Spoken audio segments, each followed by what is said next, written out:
Okay, this is a good one. Blackly Cat has built plenty of Transformer MOCs that depict characters from the Michael Bay Transformer movies.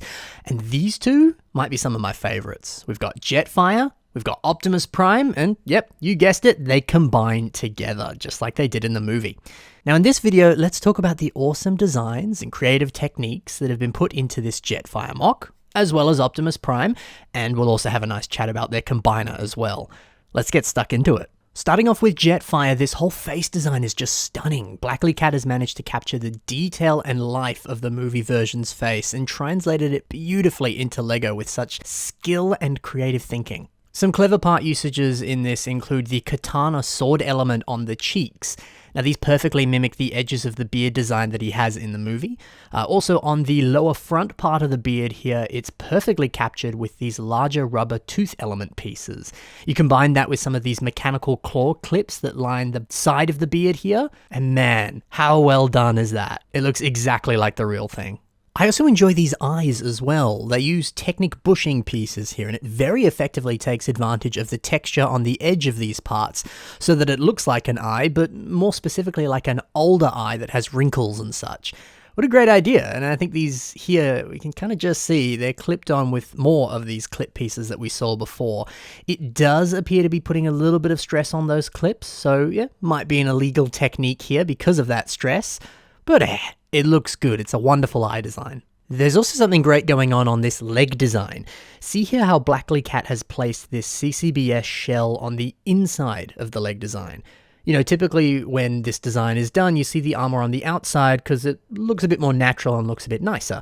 But when we look at the actual legs on the source material, this area is super mechanical and totally fits with that Michael Bay Transformers vibe, which is very greeble and detail heavy. So the choice to have the leg bone piece be the sort of front-facing area of this part, and then have the armor face the opposite direction, I think that was smart. It's actually a really great way of capturing that aesthetic and capturing the style of Bayverse Transformers. It's a really great idea.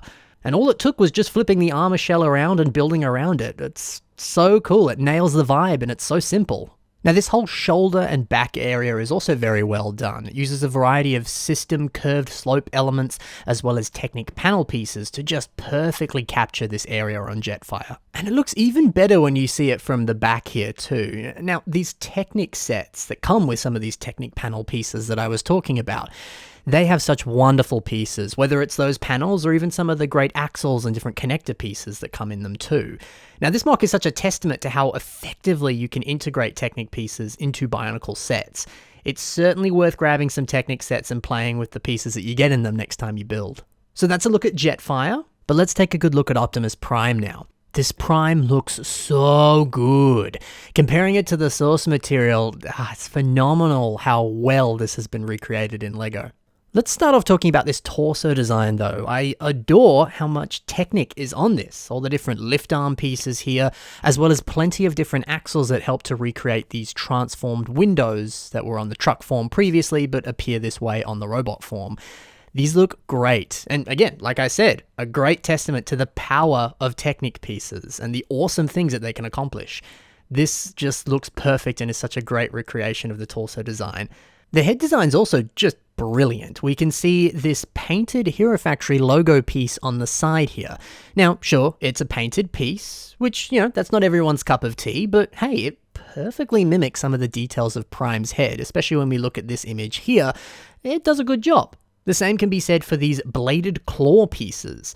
Not only does it fill in the gaps here and really just kind of beautifully rounds off the sides of the face here, it also just looks very accurate to the source material. Probably the MVP piece on the head here would be this pyramid piece, using this to perfectly recreate the curvature of the faceplate that you very typically see on Optimus Prime's head. Genius idea. Combining that with that 1x1 brick and just placing it on its side like that, a perfect match. It looks so good. And much like we can see on the arm design here, there's some brilliant system additions blended into this very Technic heavy design. It just looks so good. Now, unfortunately, these two don't transform into their truck and plane modes, which is a shame, but hey, it allows for the robot modes to look so detailed and so beautiful. But, as promised, they do combine into Jet Power Optimus Prime. Now, on a tweet that Blackley Cat posted, he said the following: "Can they combine? Of course. It will take me a half a day to combine them, so that's terrible, and I don't want to do that again." So it's maybe not a seamless combination, but it can be done, and that's great. Now, it's difficult to see whether or not pieces from Jetfire just straight up separate and then are just instantly placed onto Optimus Prime. It doesn't quite look like that's the case, because like when we look at the feet here, for example, all of these elements look nothing like Jetfire's feet, and it's difficult to see where some of these black and grey pieces actually come from on Jetfire, so I imagine it's a pretty big amalgamation of different pieces from different sections. Still, for the most part, Optimus Prime looks relatively untouched, and all the armor inserts onto him in some fashion. I mean, you can see that on the lower legs here. There's some little armor pieces here that come from Jetfire's arms, and then they make their way onto Prime's legs here, which is a great way of translating them onto him.